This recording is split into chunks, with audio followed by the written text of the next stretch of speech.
There can be small words that you use that are qualifiers, and they're essentially discounting your expertise. Things like, I'm thinking, or Mm. I'm just an engineer. Hello, I'm your host, Sam East, and welcome to Diverse, a Society of Women Engineers podcast.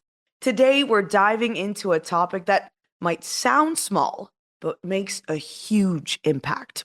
Words. From conversations to meetings to emails to the specific language we use in the workplace, it all adds up and shapes how others perceive us, especially as women in male-dominated spaces. So we'll talk about phrases to avoid and how to shift your language to communicate more confidently. I'm joined by Zaineb, Ahmad, and Barbara Reed, who are both engineers and longtime volunteer leaders within SWE. Plus, they're both past presidents of the Dallas SWE section, and they both currently serve as SWE counselors. And just a quick note, the opinions shared in this episode are those of our guests and don't reflect the views of their employers. Zaineb and Barbara, welcome to Diverse. Thank you. Excited to be here. Well, to start, we always love to kind of go back to your origin stories here, a general introduction. Could you introduce yourselves and share why language plays such a powerful role in engineering environments, which are often seen as these, more technical spaces? Barbara, we'll start with you. Okay, hi. So I'm Barbara Reed, and it doesn't matter what you know if you can't express it. Mm. So all too often you have these brainy types that, you can tell they know so much, but if they cannot communicate to others and essentially solidify it into a short, pithy explanation, they're not going to be able to communicate to their team members. And what's more, they won't be able to communicate to management and to leadership what they are trying to do. Mm. And what got you interested in this in the first place? Well, I've always been interested in words. I love to read, so that was my favorite summertime activity, was going to the library and checking out books. Mm. Then in college, I took a course about language. It was language about women and language by women, and I've been interested in the topic ever since. I love that. And your last name is Reed, so it's just so appropriate. It just fits right in. Indeed, it does. Well, Zainab, what about you? Why does language, in your opinion, play such an important role in engineering environments? Yeah, absolutely. So one of those engineers, they call unicorn engineers because I'm extroverted. Mm. So I love my words. And it's always been easy for me to kind of get a conversation going. But a few years ago, I really started questioning if people really got what I was saying. And I started focusing on using the right words at the right time. So I think the big realization for me was, am I just talking too much? Are people Mm. tuning out, getting bored or unengaged from the conversation? In a conversational setting, it's sometimes helpful to have extroverts be part of the conversation and keep the conversation going. But especially at work, it can be detrimental a little bit to getting your point across. And sometimes it shows lack of confidence if you come across as rambling. That's so interesting, what you touched on briefly about your extroversion. And you said that's a unicorn trait. Just kind of off the cuff here. I mean, I'm not an engineer. Is it typical to be, your anecdotally perhaps, more introverts in the field? Absolutely. When I got into engineering, I didn't realize that that was the case. I was fortunate to have a background in biomedical engineering, Mm. which is almost 50% women. So I didn't really see the discrepancy initially. Mm. I got involved in SWE in college and was just surrounded by this friendly group of young women studying technical career paths. And I didn't notice it until I really got into industry, and then someone called it out and was like, "Oh, you're a unicorn engineer." It's like, "What is a unicorn engineer?" And that's when I learned that, a lot of engineers tend to be introverted. That's fascinating. We'll have to do a whole other podcast episode on that to explore that. I love that.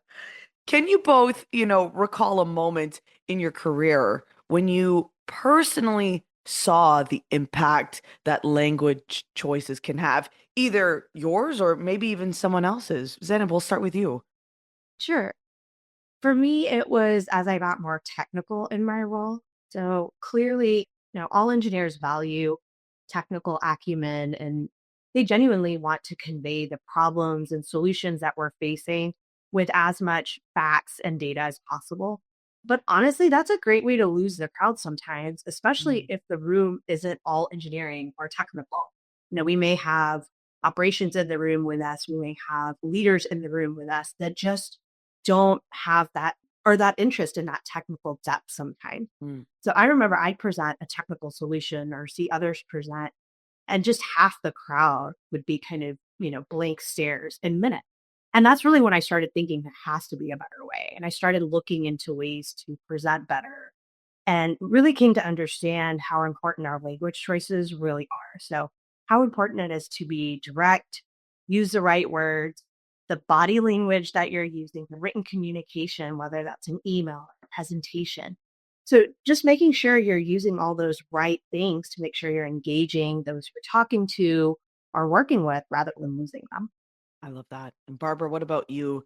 Examples in your career when you saw the impact of language choices? There can be small words that you use that are qualifiers, and they're essentially discounting your expertise. Things like, I'm thinking, or Mm.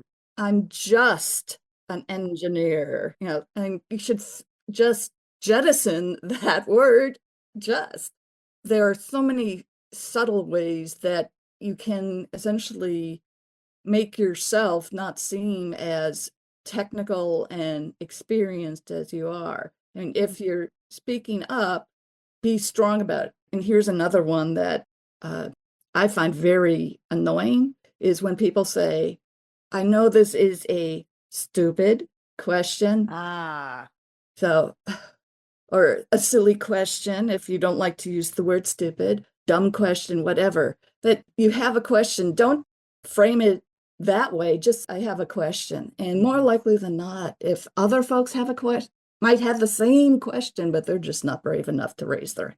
And do you find, as it's a male dominated industry, that women in particular may use those qualifiers more and it's about building that confidence around how they communicate? Absolutely. Barbara and I have had many conversations about this as we looked more into this and started learning about this. But women oftentimes will use phrases like that to come across as more humble Mm. or nicer. Mm. We tend to confuse confidence with coming across as mean somehow. Mhm. And for a long time, the people we were surrounded with or the environment we were surrounded with kind of reinforced that. Mhm. But as more women are coming into the industry, hopefully staying in the industry longer, as well as, minorities and people who aren't traditionally raised in maybe American culture are joining the workforce. And so we're starting to own that confidence and not confuse it with coming across as mean or too direct or, not nice enough. Yes, Right. that's a good point that uh, lots of times people who are uh, underrepresented or who are the onlys in the room, or perhaps the new engineer who's just out of college, they're going to use more language that diminishes who they are because Mm. they know they're new, they're not necessarily accepted, and they're trying to appear humble.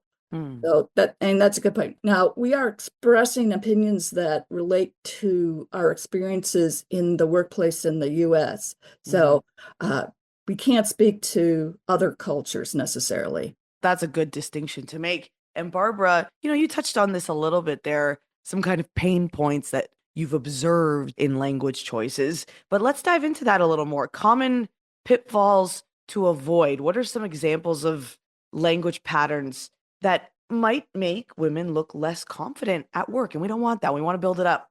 Okay, again, the I'm just anything Hmm. is a good one. If you're saying I'm thinking, or is it possible, or just the way you act.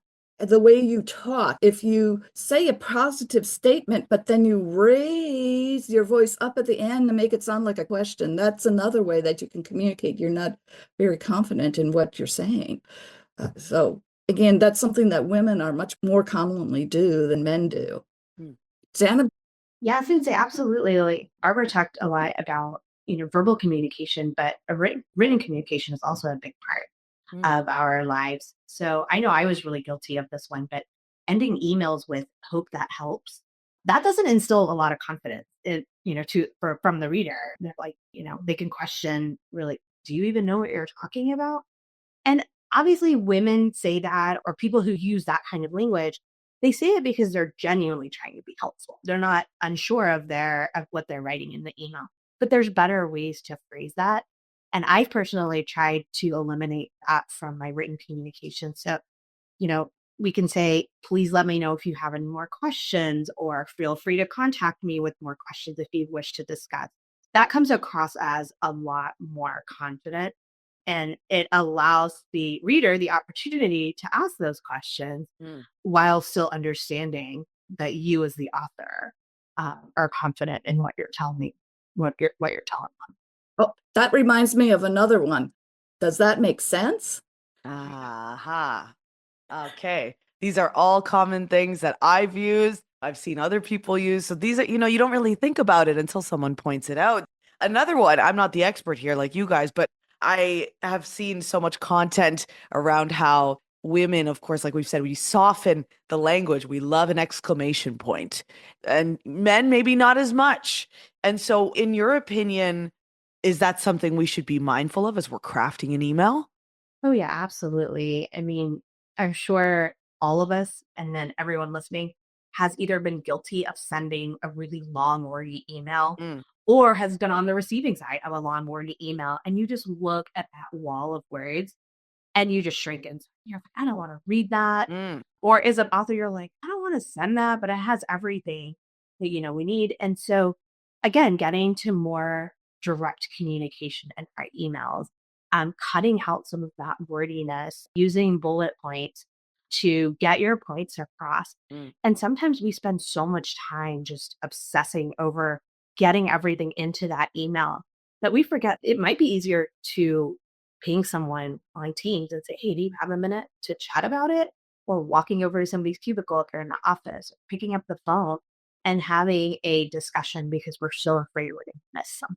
These are such good points that so many of us kind of fall into the habit of how we write our words and speak. So great to point these out. Thank you for that. Another phenomenon as well between women and underrepresented groups, it seems to be a very universal experience across industries.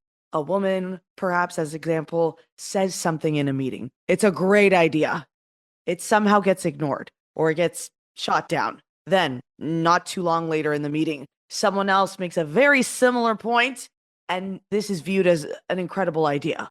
When that happens, what can allies in the room do to reinforce that original person's contribution? I think in part it depends just how well you know the people in the room, and whoever hijacked that idea to, you can go ahead and say, "Oh, yeah, you're recognizing that Xana made a great point there. Let's build on that." So I Mm. especially mention by name whoever said it originally. Hmm. Definitely recognize them and give them the credit.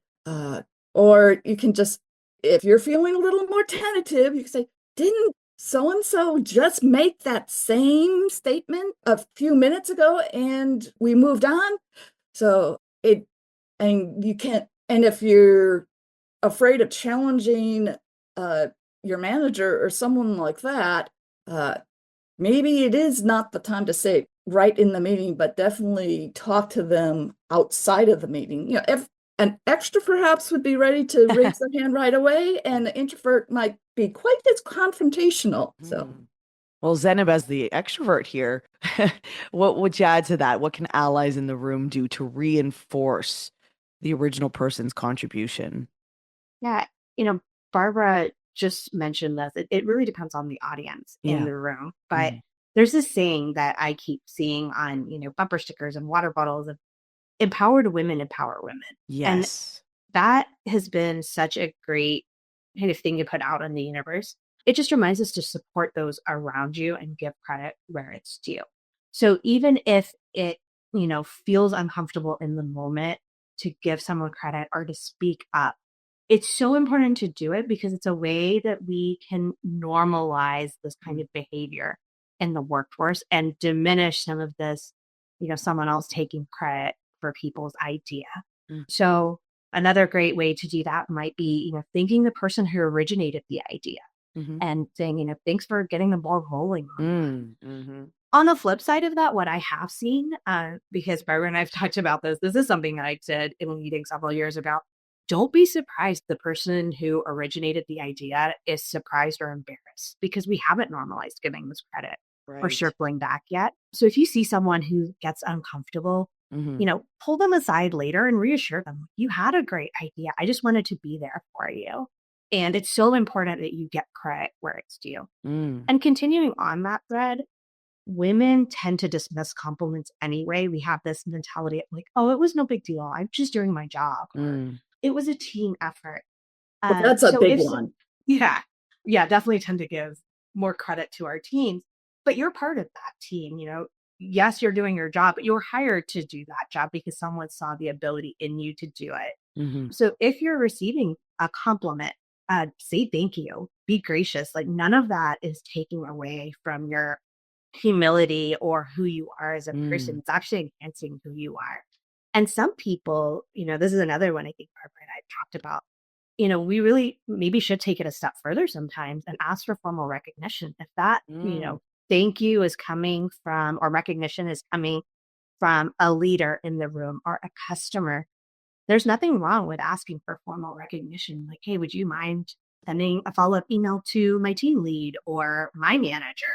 Because those are the things that can help us progress in our careers when it's time for, reviews, yearly reviews, promotions, that those things can really affect the trajectory of our career. Mm-hmm. And it sounds like, the embrace of taking up space, not to, I don't want to make this a thing about how men operate versus women, but it seems men sometimes are more comfortable taking up the space and women more gingerly approach that. And what I'm hearing, empowered women empower women. Let's empower each other to take up space. And sit at the table. Yeah. Oh, yeah. Yeah. I've gotten called out for that one by a male colleague Mm. who I genuinely didn't think liked me, first of all. Huh. So when he called me out and was like, why aren't you sitting at the table? And in my head, I was in the meeting, I was kind of backfilling someone else on my team. I really didn't have much to contribute. I was really there to take notes and see if anything came up. that Oh we needed to no, circle take back on. notes? Right. And so I sat in on like the perimeter of the room and I got called out by this guy and he's like, there's room at the table. And I have not made that mistake since. Like if I'm entering a room and there's room at the table, I'll sit at the table. Well, it sounds like an ally in the end. Absolutely. I love to hear that. We've been, talking about areas of improvement. I think that's getting the gears turning a lot for those listening. What are some areas where you've observed women really shine in their communication, and how can we lean into that?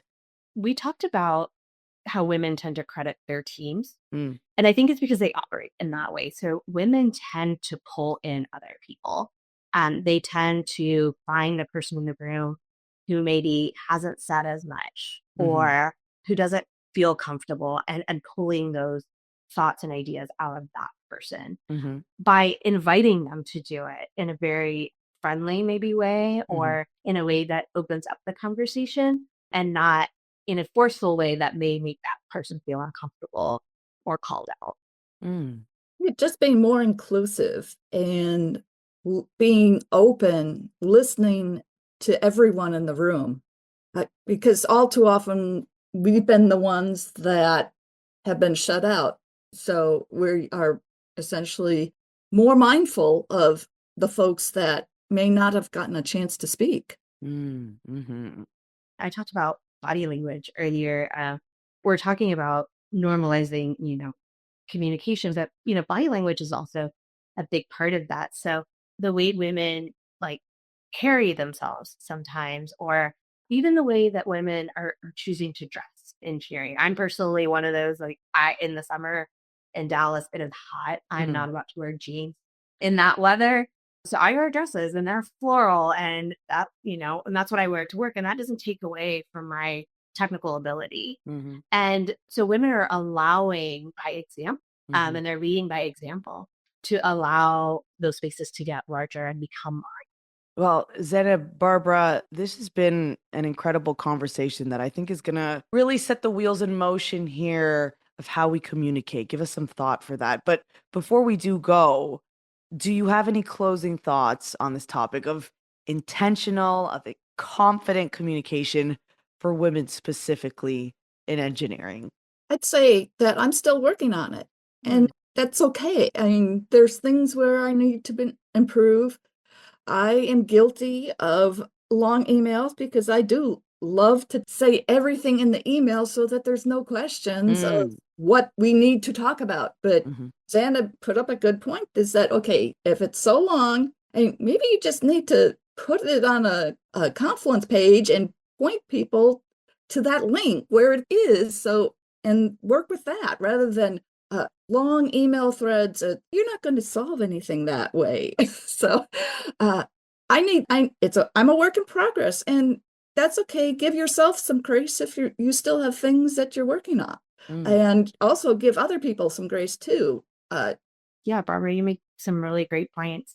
We're all a work in progress. We are learning to adapt in an ever changing environment. So I think a lot of this conversation sometimes started with women apologize too much or say sorry too much. And then it kind of snowballed from there. So we're starting to recognize these keywords and language patterns, and those continue to change. So continuing to learn and then applying what you learn, because practice makes better. And to your point, Barbara, I think oftentimes as women, we are pretty gracious to everyone else, and we try to give people the benefit of the doubt or take things in the kindest possible way, but we forget to be kind to ourselves. So cut yourself some slack, remain true to who you are. Choosing words or choosing body language in a professional setting doesn't have to change who you are at the core. Where Barbara and I heard this as we were learning and preparing for some of our sessions, but like, speak like a man. And we're like, what is that? Like, mm, even there's diversity in men as well, and mhm. people have different ways of approaching things. So we're not saying, go talk like guys, but we are trying to point out some of those, like you called out, Sam, pitfalls that we can avoid at work, just so we come across as more confident and we're taken more seriously in a still very much male dominated industry. There is a lot to chew on there. And Xana, Barbara, we thank you so much for taking the time to chat with us today about our word choices and building that confidence. Thank you. Thank you for having us. Yes, thanks for inviting us. Love to talk about it. I'm Sam East, and from all of us at SWE, thank you for listening.